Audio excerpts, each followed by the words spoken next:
got the first text message that somebody had purchased, a $3,500 package. Without you even talking to him. I never spoke to him. That's a good feeling. Yeah, it was incredible, and it was like, wow, this is automation at its best. Incredible. Yeah.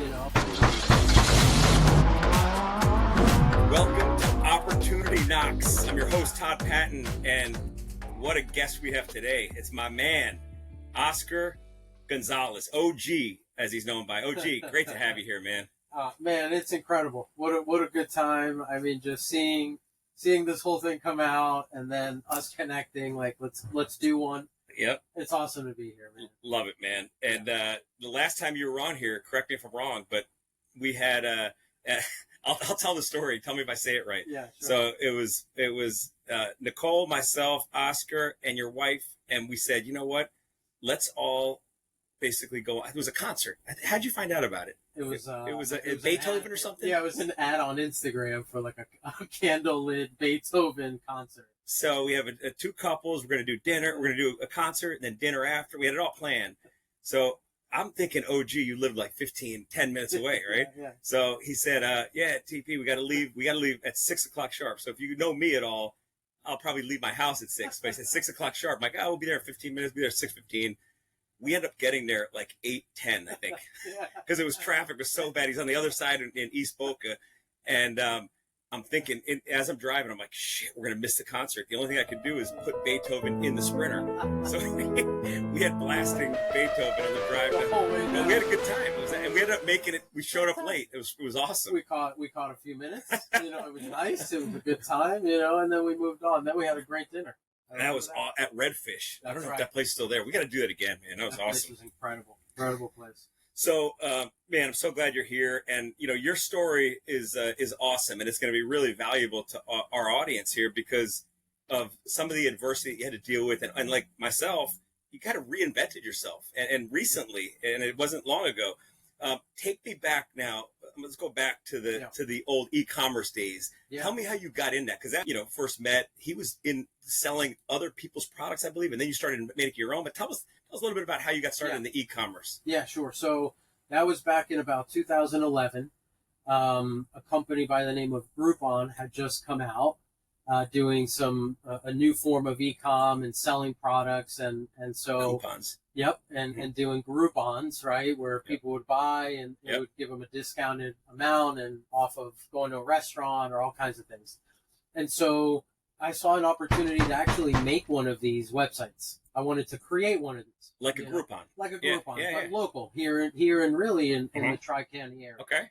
And so that was where it all started. And, Eric and I, that's how we met. We had the idea at the same exact time without speaking to each other. No way. Yeah, it was really incredible. You didn't know him before that? Oh, I knew him. Oh, you knew him. You were just... we had never spoken about... business. Yeah, exactly. Yeah. And it just so happened that we bumped into each other at a bank, and I was opening the account for this new, Groupon type of site. And he was doing something for it too. And he was like, man, this is what I'm doing. And I said... Did he have a company also, or he was just in that early stage? He was just about to get it started. So you said, let's team up and do this together. No way. That's cool. We started frugaling.co. Yeah. Right? Which was this local services stuff, and we were calling florists and restaurants and putting it wasn't products, it was just services. It was services. Okay. That's how this That's right, because Groupon's all services. Yeah. That's right. Yeah. And then all of a sudden Groupon started selling products. Ah. And we said, well, what if we start kind of looking for stuff, and we got a request from Groupon to go and, do you have any, at the time, stylus pens, iPhone cases, like this is before Amazon, right? So there was no competition. There was nobody selling the stuff online. This is 2012. eBay probably, right? eBay was probably your marketplace, And so, so we started with this product. We said, we could try to go get these stylus pens, and we went and sourced them, and we got them in China. In China, we sourced them in China. I remember you guys making trips out there. In a week or two, and we sold a few thousand in like a day. And we were like, whoa, what just happened? And our plan was really to have our own website, but then realized that competing against Groupon was not going to work, right? Especially in local markets. They had the audience. Forget about it, So you see this success, this early success. You said we could do this times 20, right? Yeah. let's look Just for buy more other products. products. Let's start really sourcing, getting into the logistics. It's all logistics. Inventory management. And so did you have the location? Was that the one on Coral Ridge? Was that where we did were you have initially that? we were in an office. Eric and I were just in an office working out of there, and at some point we had to move out because we had products all over the place, and we were in like an insurance company, a mortgage company. Yeah. You know what I mean? So it was time to go. There's stylus pens everywhere, and we're stuffing envelopes every day. And so when we got to that point, we moved into a small warehouse, and that blew out the seams. It was maybe, I want to say 2,000, 2,500 square feet. And within 3 years, we moved into 15,000. It was huge. Yeah, I remember seeing it. Yeah. And you had staff back there working. It was a really good operation. Yeah. But you're right. Logistics was that business, right? I mean, it was everything. Yeah. On the back end. Yeah. So how did that, how you did that for how long? That 2012 to 2020, so about 8 years. Good run. An 8-year run. And that business is still running now. It's running, yeah. Eric's involved in it. And, yeah. So tell me on how you got into this, because this business is awesome what you're doing now. First, tell us what it is, and then I want to hear how you transition from the e-commerce side to the digital side. Yeah. So what happened was when I got out of e-com and I was trying to figure out what I was going to do, and it was COVID.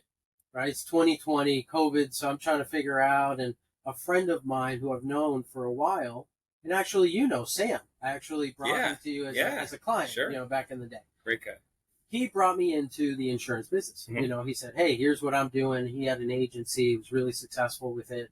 And I said, man, this is a good business, and I had been doing the e-com, doing video ads, affiliate, like it was already, we were selling products on Instagram, on TikTok, and so when I saw what was the advertising that was happening in the insurance business, I said, man, there's a real opportunity. Meaning it was just old school? Like pictures, it was just outdated.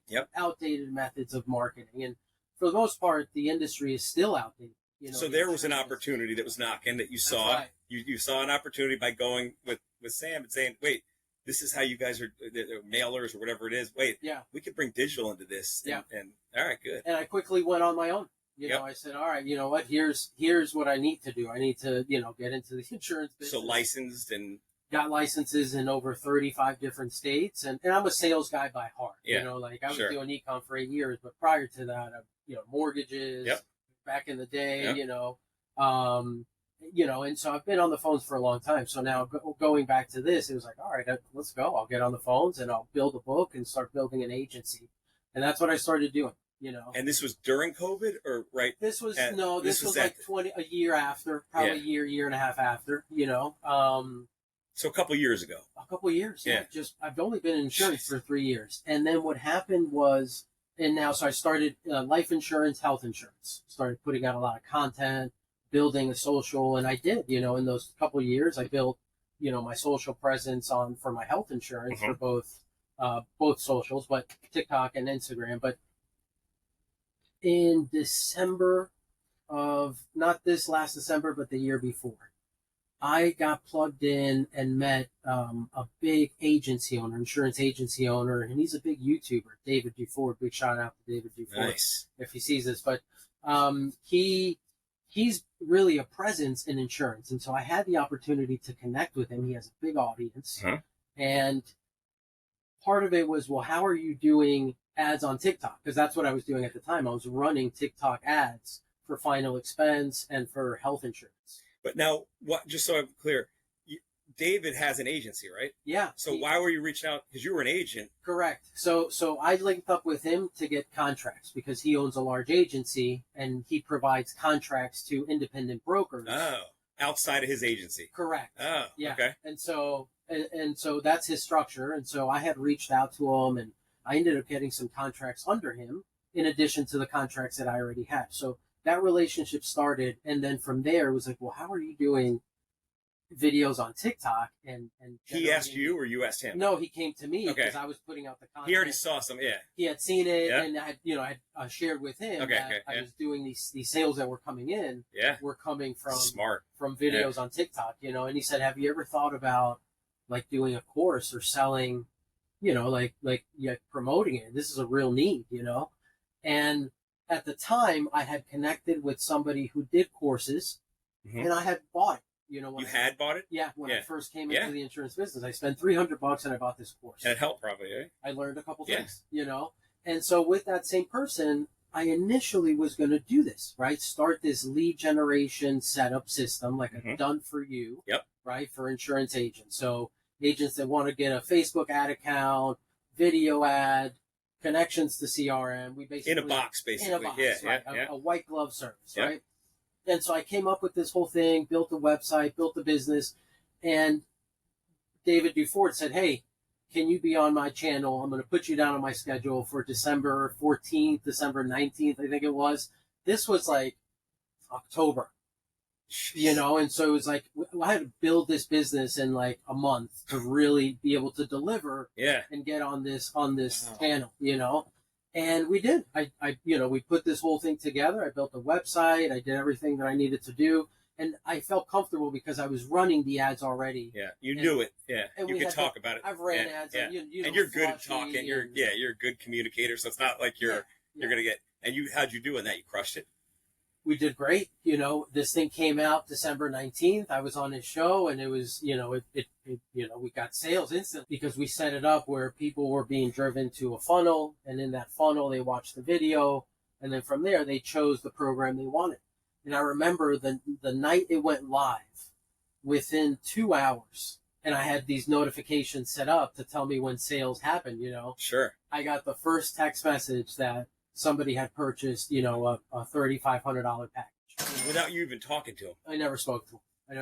That's a good feeling. Yeah, it was incredible, you know, and it was like, wow, this is automation at its best. Incredible. Yeah. You know, and so from there it just started building, you know, and then we took on those clients, started building their setups, and saw just a need. It just started growing from there. Referrals happened quickly. And now fast forward, that was, again, December, not this year that just passed, but the year before. Okay. So just over a year. Yeah. Now we're managing as a company almost $1 million in monthly ad spend for agencies and agents. So you're acting as their agent? Agency, as their digital agency. Yeah, we basically managing the paid ads. We manage their paid ads on Facebook. Do they still belong to the course, or is that course just one and done? Like when you're done, that's the setup. So we have a structure where we set up one-time fee. They come in, and the $3,500, whatever it is. Yeah, there's different price points, and then they have a 30-day support. So we walk them through. We teach them how to use it, how to manage it, and after those 30 days, they can either join the ad management program and continue letting us grow and build those campaigns, or they just take it on themselves. And so many clients choose to come on board, and they become our monthly clients where we provide them fresh creatives, and we're doing all the ad, you know, all the stuff that needs to be done. What's the biggest, I guess, like roadblock that you had or setback? What was the biggest struggle building that up? Being able in the early days being a one-man show, you know, and so just not having the resources, just not having enough time, and I probably should have delegated some stuff earlier than I really did, because that probably would have helped me. But that was probably one of the big struggles, and it's always been a struggle for me in business to let work go. You know, as an owner and as somebody who's creating something, like that's your baby, you know. So, you know, it's interesting you say that. I'm glad you brought it up. So I learned something we had Mark Evans on, and Mark he's got a big following. He started out in real estate. He lives in Parkland now, and he just owns a bunch of companies, a bunch of real estate. He's a powerhouse. Yeah. And what he said, Oscar, is he told me, I don't ever want to operate a business. When I buy it, I just want to own it. Yeah. And I said, wait a second. If you buy a business, the first month you're going to be spending how many? And in my head, I'm thinking he's going to say, the first month I'll spend 70 hours, 80 hours, you know, but 3 hours. He goes, I spend 3 hours max where I'm in it. And all I'm doing, he said, is finding out ways to optimize it. Like you did with the insurance business where you said, wait, I know this, we can make this improve.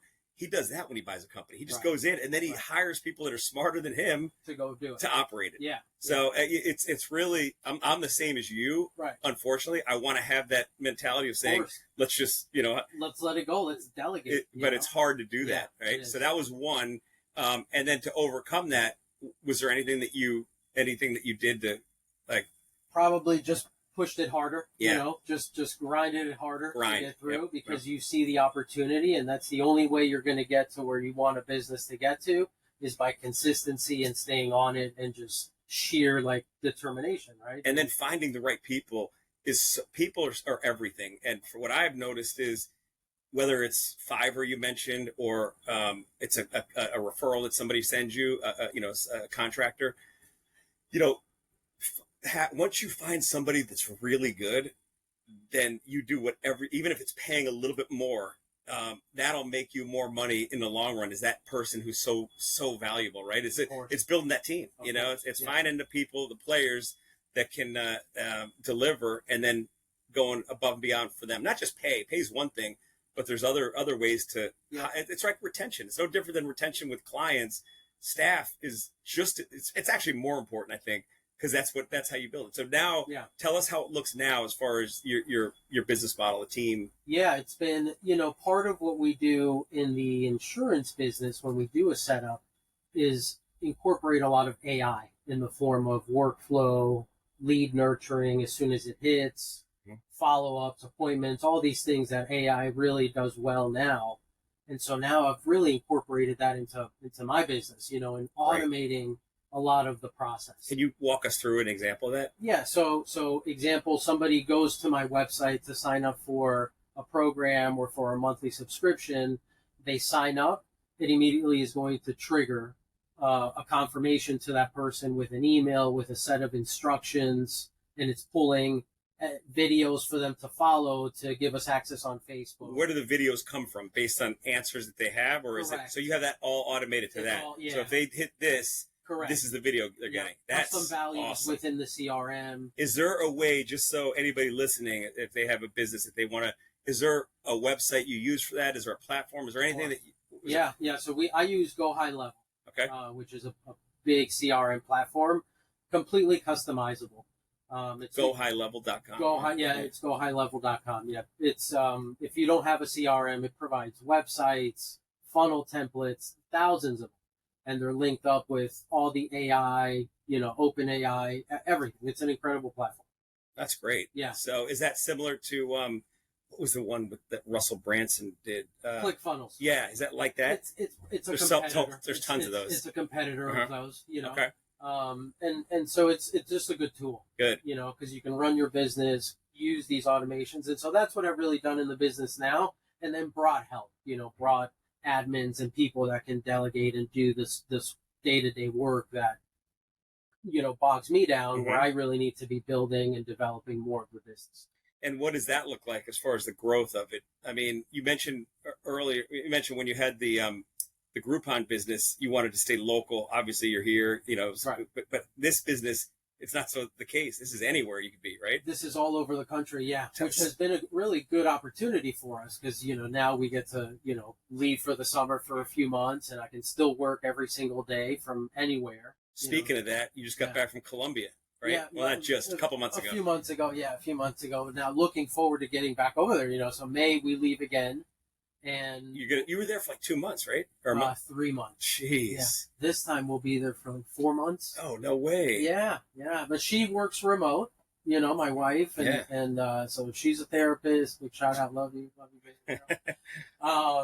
But yeah, so she'll work from there, and I'll work from there too. I got a WeWork, WeWork over there. How about the work? We talked about finding help and admin. There's good help there, and it's cost effective too, right? It's very extreme. Yeah. You mentioned you met a developer out there that was like, the conversion out there is if you can make dollars and live out there or be out there, your life is very different.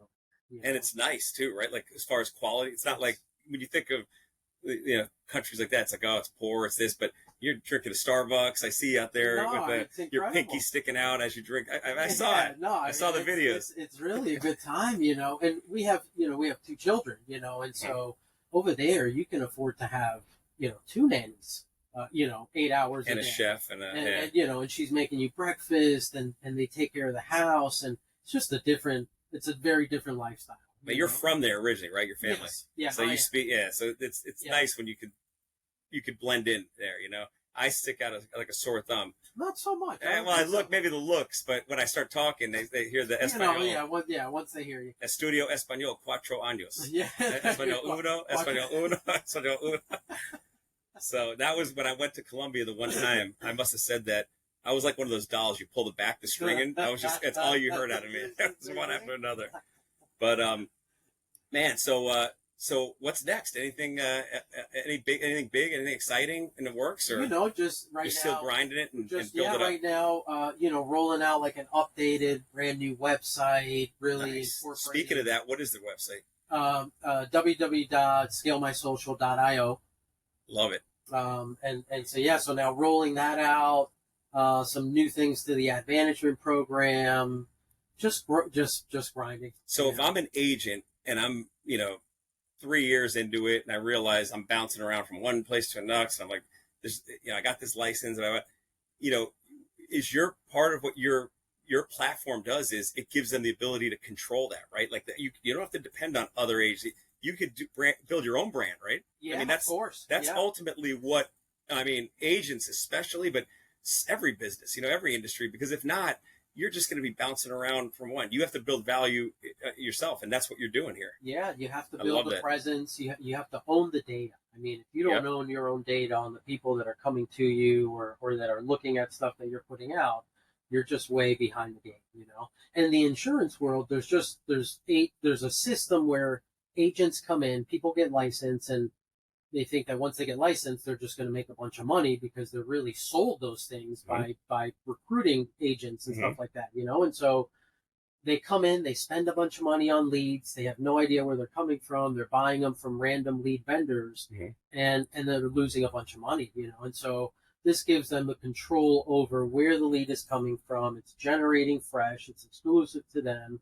And we're using the best formats and structure to deliver performing ads to those agents. So we talk a lot about automations and things like that, but what if an agent is listening to this and they say, this sounds great.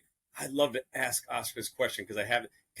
Is it, I know there's a lot of automations, but is that like a consulting thing too, where you talk to them and say, hey, here's what I think is best for you? Or is it all done online without No. Right now you can book a call. Okay.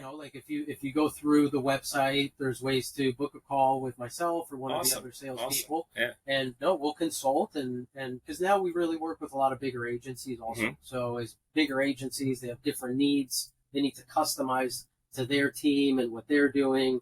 And so that requires a lot of one-on-one and figuring that initial structure out before we roll anything out. And I probably should have asked this in the beginning, but when we say insurance, obviously so many different things.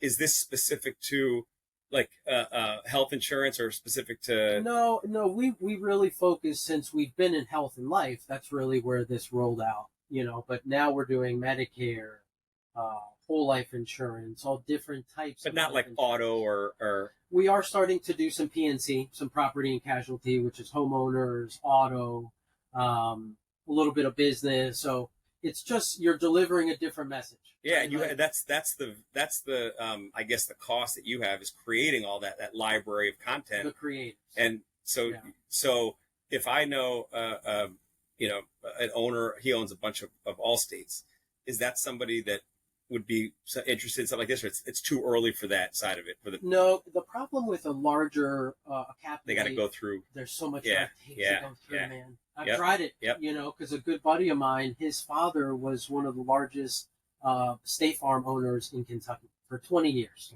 And this guy retired, sold his agency. And so he put us in contact with a guy in Dallas that's one of the largest in Texas. And man, this guy loved it. He's like, wow, I got to be able to use this. We got to start doing these videos. And he was bringing his daughter, who's like 21, 22, just got licensed. And she was the person coming up, And so we had a call. His daughter fell in love with us. She was like, Dad, this is it. We got to build this presence. So you sold them, but now they had to go through the chains. And when I had my agency, I also hooked up, I think it was Allstate agent. I can't remember what it was. It was in Miami. It was Allstate, actually, I'm positive. And I was doing the SEO pay. We were doing a whole campaign. And he said to me, you know what? I have money that I get from Allstate to pay you for this. You just have to become like and I went through it and I got it. getting involved with them and getting approved through Allstate, the national one. It was big, man. Yeah. So I got a few accounts from that, but yeah, so awesome, man. Well, listen, OG, it's been amazing having you here, man. I really appreciate you coming into Sprinter and telling us your story. It's an amazing story, and I want to see you keep growing this thing, man. It's exciting. Likewise, man. It's so exciting to see you in this new venture, and you're always, man. You come at a left wing with things, man, and that's what I love. I feel like those are the things that put you, put it out there, and you become successful. Thanks, man. So wishing you the best of luck with this project and everything else that you're doing, like always. Always, man. Love you, brother. All right, man.